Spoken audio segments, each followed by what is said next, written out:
আমরা আলোচনা করছিলাম পৃথিবীর বিভিন্ন জ্যোতির্বিজ্ঞানীদের নিয়ে। সেই আলোচনায় আমরা টাইকো ব্রাহে, তারপর তার আগে আমরা জিওর্দানো ব্রুনো, কোপার্নিকাসকে নিয়ে আলোচনা করেছি। আজকে আমরা আলোচনা শুরু করব সেই সময়কার বিখ্যাত জ্যোতির্বিজ্ঞানী গ্যালিলিও গ্যালিলিকে নিয়ে। গ্যালিলিও প্রথম আবিষ্কার করেছিলেন, একেবারে পরীক্ষা প্রমাণ দিয়ে দিয়েছিলেন যে সূর্য স্থির এবং সূর্যর চারপাশ দিয়ে পৃথিবী ঘুরছে। পৃথিবী শুধু নয়, পৃথিবীর মতো অন্যান্য গ্রহ উপগ্রহগুলো সূর্যের চারপাশ দিয়ে ঘুরছে। কিন্তু তার এই প্রমাণকেও সেই সময়কার সাধারণ জনগণ বা চার্চ তারা একেবারেই মানেনি। তাকে প্রচণ্ড পরিমাণে নির্যাতন করা হয়েছিল, শারীরিক অত্যাচার করা হয়েছিল, মানসিক নির্যাতন করা হয়েছিল, কিন্তু তা সত্ত্বেও তিনি তার গবেষণা, তার বিজ্ঞান চর্চা বন্ধ করেননি। গ্যালিলিও একজন খ্যাতনামা জ্যোতির্বিজ্ঞানী ছিলেন, গণিতজ্ঞ এবং দার্শনিক ছিলেন। তাকে দৃশ্যমান জ্যোতির্বিদ্যার জনকও বলা হতো। পৃথিবী, সূর্য, অন্যান্য গ্রহ নক্ষত্র সম্পর্কে চার্চের বা অন্যান্য বিজ্ঞানীদের যে সমস্ত ভ্রান্ত ধারণা ছিল, সব কিছুকে তিনি নস্যাৎ করে নতুন তত্ত্ব ঘোষণা করেন। তিনিই প্রথম বলেন যে পৃথিবীর সূর্যকেন্দ্রিক গঠন রয়েছে। কীরকম? সূর্যকে কেন্দ্র করে পৃথিবী তার চারপাশে বলয়ের আকারে ঘুরে চলেছে। গ্যালিলিও গতিবিদ্যা, বলবিদ্যার সাহায্যে প্রমাণ দেন। এরপর গ্যালিলিও দূরবীক্ষণ যন্ত্র বা টেলিস্কোপ, যেটাকে আমরা বলে থাকি, সেটা আবিষ্কার করেন। 1610-এ তিনি নিজের আবিষ্কার করা টেলিস্কোপের দ্বারাই বিভিন্ন মহাজাগতিক ঘটনাগুলো প্রত্যক্ষ করতেন। তিনি কোপার্নিকাস যে মত প্রকাশ করেছিলেন সেটাকেও তিনি আরও জোরালো করেন এবং প্রমাণ করেন সত্যিই সূর্যকে কেন্দ্র করে পৃথিবী এবং অন্যান্য গ্রহ নক্ষত্ররা প্রদক্ষিণ করে চলেছে। দূরবীনের সাহায্যে তিনি শুক্র গ্রহের কক্ষপথ আবিষ্কার করেন। তিনি বৃহস্পতির যে 4টে উপগ্রহ রয়েছে সেটাও গ্যালিলিওই আবিষ্কার করেছিলেন। তার গবেষণার বেশ কিছু চর্চা হয়েছিল। তিনি তার রচিত dialogue concerning the two new chief systems of the world বইতে বিশ্ব ব্রহ্মাণ্ডের ইউনিভার্সের গঠন সম্পর্কে আলোচনা করেছিলেন। The great manifesto of the new science বলে তিনি এটাকে অভিলুব্ধ করেছিলেন। তিনি বলেছিলেন যে এখানে সমস্ত ধরনের আধুনিক বিজ্ঞান চর্চাই রয়েছে এবং সেই বিজ্ঞান চর্চাগুলোকে তিনি প্রমাণসহ ব্যাখ্যা করেছেন। টলেমির বক্তব্যকে তিনি নস্যাৎ করে দিয়েছিলেন এবং করে তিনি পোপকেই তার এই বিখ্যাত গ্রন্থ উৎসর্গ করেছিলেন। কিন্তু পোপ, তৎকালীন চার্চ কেউ গ্যালিলিওর মন্তব্যে, তার গবেষণায়, তার বিজ্ঞান চর্চায় একটুও সহমতি প্রকাশ করেনি। যে কারণে একটা সময় এই মহান বিজ্ঞানী গ্যালিলিওকে চার্চ ইনকুইজিশন আদালতের সাহায্যে, মানে রোমান ধর্ম আদালত, যেটা দিয়ে যে কোনো মানুষকে শাস্তি দেওয়া যেত এই কারণ দেখিয়ে যে সে ধর্ম অবমাননা করেছে, দিয়ে গ্যালিলিওকে তারা অপরাধী সাব্যস্ত করেন এবং চার্চ তাকে প্রায় গৃহবন্দী করে দেয়। গ্যালিলিওকে তারা বাধ্য করেন পোপের সামনে নতজানু হয়ে, মানে হাঁটু গেড়ে বসে এটা স্বীকার করতে যে তার সমস্ত মতবাদ ভুল ছিল, তিনি মহাশূন্য নিয়ে যা বলেছেন সব ভুল, বাইবেলে যা বলা আছে তাই সত্য, এবং এই মহাপাপের জন্য তাকে যে শাস্তি দেওয়া হবে তিনি মাথা পেতে নেবেন। একজন এত বড় বিজ্ঞানীকে শুধুমাত্র ধর্মীয় কুসংস্কারের জন্য নতজানু হয়ে স্বীকার করতে হয়েছিল সমস্ত ভুল কথাগুলোকে। চার্চ বিচারের নামে প্রহসন করে, মজা করে গ্যালিলিওকে আজীবনের জন্য গৃহবন্দী করে দেন। কিন্তু গ্যালিলিও তারপরও থেমে থাকেন না। তিনি বাড়িতে গৃহবন্দী অবস্থাতেই টু নিউ সায়েন্স নামে বিখ্যাত গ্রন্থ রচনা করেন, যেখানে তার সমস্ত বৈজ্ঞানিক কার্যাবলী তুলে তুলে ধরেন। চার্চের নির্যাতনের ফলে একটা সময় গ্যালিলিও পুরোপুরি অন্ধ হয়ে যান, নানা রকম দুরারোগ্য ব্যাধিতে আক্রান্ত হন, তারপর তার মৃত্যু হয়। গ্যালিলিওর বৈজ্ঞানিক অবদান, তার জ্যোতির্বিদ্যার ক্ষেত্রে অবদানকে কোনো দিন পৃথিবীর কোনো মানুষ অস্বীকার করতে পারবে না। কিন্তু সেই সময়কার চার্চ ধর্মীয় কুসংস্কারে অন্ধ হয়ে গিয়ে গ্যালিলিওকে তার বিজ্ঞান চর্চা বন্ধ করতে বাধ্য করে দিয়েছিলেন। কিন্তু তাতেও গ্যালিলিওর জ্ঞান, তার বৈজ্ঞানিক দৃষ্টিভঙ্গিকে তিনি আটকে রাখতে পারেননি। গ্যালিলিওর দেখানো পথ ধরেই পরবর্তীতে ধীরে ধীরে এগিয়ে যান জোহানেস কেপলার নামে আরেকজন জ্যোতির্বিদ। তার বাবা ছিলেন একজন ভাড়াটে সৈনিক, মা ছিলেন এক সরাইওয়ালার মেয়ে, মানে হোটেল কর্মচারীর মেয়ে। সেখান থেকে ছোটবেলা থেকে তিনি গণিত চর্চা করতে শুরু করেন। গণিতের নানা রকমের ম্যাজিক দেখিয়ে, চমক দেখিয়ে তিনি বেশ প্রশংসা পেতেন। একটা মিশনারি স্কুলে কেপলার গণিতের শিক্ষক হিসেবে যোগদান করেন।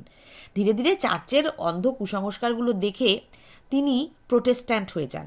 প্রতিবাদী যুক্তিবাদী বিজ্ঞানী। প্রথমে তিনি টাইকো ব্রাহেকে সাহায্য করতেন, তার আলোচনাগুলোতে সাহায্য করতেন, গবেষণায় সাহায্য করতেন। তারপর ধীরে ধীরে নিজেই জ্যোতির্বিজ্ঞান সম্পর্কে আগ্রহ দেখান এবং জ্যোতির্বিজ্ঞান নিয়ে পড়াশোনা করতে শুরু করেন। তিনি প্রথম প্রমাণ করেন যে গ্রহগুলোর একটা নির্দিষ্ট কক্ষপথ রয়েছে। প্রতিটা গ্রহ আবোল তাবোলভাবে সূর্যকে প্রদক্ষিণ করে না, একটা নির্দিষ্ট কক্ষপথ অনুযায়ী আবর্তন করে এবং এটি একটি বক্ররেখা দিয়ে তৈরি হয় এবং এর আকৃতি অনেকটা উপবৃত্তাকার, মানে সম্পূর্ণ গোল নয়, উপবৃত্তাকার। তিনি সূর্য থেকে মঙ্গল গ্রহের দূরত্ব নির্ধারণ করেন, মঙ্গল গ্রহের সঠিক কক্ষপথও তিনিই প্রমাণ করেন। গ্যালিলিওর মতবাদকে তিনি আরও দৃঢ়ভাবে প্রমাণ করেন যে সূর্যকে কেন্দ্র করেই পৃথিবী ঘুরে চলেছে এবং উপবৃত্তাকার একটা কক্ষপথে ঘুরে চলেছে। সূর্যকে ফোকাস বা উপকেন্দ্রে রেখে যে কোনো গ্রহই, পৃথিবী সহ সবাই উপবৃত্তাকার পথেই ঘোরে। প্রতিটি গ্রহের সমান সময়ে এবং সমান ক্ষেত্রফলই তারা অতিক্রম করে। গ্রহগুলোর আবর্তন কাল, মানে যেভাবে সে নিজেকে নিজের কক্ষপথে সে ঘুরছে, এগুলোর যে একটা নির্দিষ্ট সময় রয়েছে এবং সূর্য থেকে তাদের নির্দিষ্ট দূরত্ব অনুযায়ী তারা সেই মানে ঘূর্ণনগুলো সম্পাদন করে, এগুলোও তিনি তুলনামূলক আলোচনা করে করে মানুষকে দেখিয়েছিলেন, বুঝিয়েছিলেন, বৈজ্ঞানিক দৃষ্টিভঙ্গিটাও বুঝিয়েছিলেন।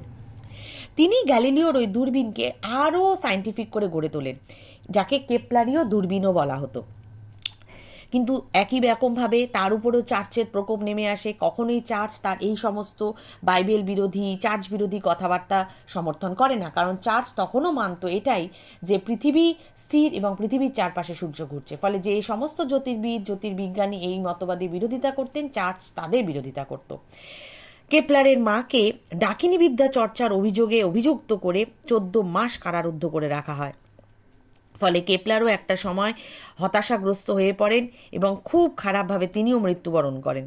তার সমাধির কবরটাও একটা সময় হারিয়ে যায়। মানুষ তাকে ভুলে যেতে বসেছিল, কিন্তু পরবর্তীতে বিভিন্ন বিজ্ঞানীরা তাদের চর্চার ক্ষেত্রে কেপলারের বইগুলি পেয়ে সেগুলো আলোচনা করে কেপলারকে মানুষের সামনে নিয়ে এসেছে, তার বৈজ্ঞানিক দৃষ্টিভঙ্গিকে মানুষের সামনে প্রমাণ করেছেন। সেই কারণেই তার আলোচনা, তার গবেষণাকে মাইলস্টোন হিসাবে বিজ্ঞানের ক্ষেত্রে মেনে চলা হয়। তারপরে আসেন আমাদের পৃথিবী বিখ্যাত বিজ্ঞানী স্যার আইজ্যাক নিউটন, যিনি প্রথম আবিষ্কার করেন মাধ্যাকর্ষণ বল, গ্র্যাভিটি বা অভিকর্ষ বল। পৃথিবীর একটি নিজস্ব মাধ্যাকর্ষণ শক্তি আছে, যে কারণে পৃথিবী যে কোনো জিনিসকে নিজের কেন্দ্রের দিকে কেড়ে নিয়ে আসতে পারে বা টেনে নিয়ে আসতে পারে। যে কারণে একটা ঢিল যদি আকাশের দিকে ছোড়া হয়, সেটা উপরে উঠে অদৃশ্য হয়ে যায় না, সেটা আবার মাটিতেই ফিরে আসে। এই যে মাধ্যাকর্ষণ বল, এই যে গ্র্যাভিটি পৃথিবীর রয়েছে, সেটা স্যার আইজ্যাক নিউটন প্রথম আবিষ্কার করেন। তিনি কেপলারের গতিসূত্র পড়ে সূর্য আর গ্রহগুলোর মধ্যে নিঃসন্দেহে কোনো আকর্ষণের বলের অস্তিত্ব সম্পর্কে তিনি উপলব্ধি করেন যে নিশ্চয়ই কোনো একটা আকর্ষণ রয়েছে, না হলে প্রতিটা গ্রহ বা উপগ্রহ নির্দিষ্ট কক্ষপথে বছরের পর বছর ধরে কিভাবে সূর্যের প্রদক্ষিণ করে চলছে। তার মানে নিশ্চয়ই তার কোনো অভিকর্ষ বল কাজ করছে বা কোনো আকর্ষণ শক্তি, যেটা তাকে ওই গ্রহগুলিকে তার কক্ষপথ থেকে দূরে সরিয়ে দিচ্ছে না, ওই কক্ষপথেই আটকে রেখেছে। তার মধ্যেই তার সময়েই তার আলোচনার মাধ্যমেই বৈজ্ঞানিক চিন্তার বহুমুখী স্ফুরণ ঘটে। জ্যোতির্বিজ্ঞান সম্পর্কে মানুষের ধারণা ধীরে ধীরে পাল্টাতে শুরু করে। জ্যোতির্বিদ্যার ক্ষেত্রে তিনি কোপার্নিকাস, কেপলারের যে গবেষণা ছিল সেটাকে আরও আধুনিক করে গড়ে তোলেন।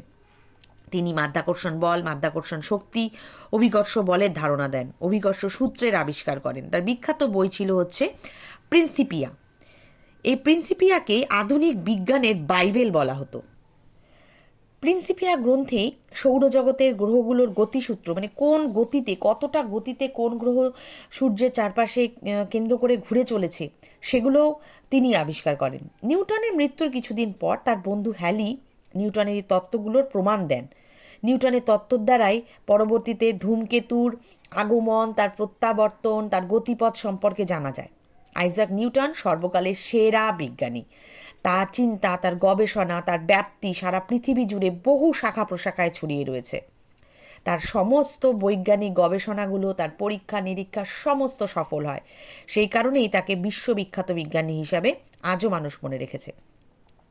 জ্যোতির্বিজ্ঞান চর্চার ফলে কি হয়, পুরাতন যে সমস্ত ভ্রান্ত ভুল ধারণা ছিল চার্চের বা টলেমির বা অ্যারিস্টটলের বিশ্বব্রহ্মাণ্ড সম্পর্কে, যে পৃথিবী স্থির, সূর্য ঘুরছে, পৃথিবী ফ্ল্যাট, পৃথিবী থালার মতো দেখতে, এগুলো ধীরে ধীরে পরিবর্তন হয়ে যায়। চার্চ যে নির্ভুল, এতদিন মানুষ এটা মানত, সেই নির্ভুলতারও পরিবর্তন আসে। মানুষ বুঝতে পারে চার্চেরও বহু ক্ষেত্রে ভুল রয়েছে, কারণ চার্চ বৈজ্ঞানিক পথে এগোয়নি। চার্চের দৌরাত্ম্য বা চার্চের একাধিপত্য অনেকটা কমে যায়।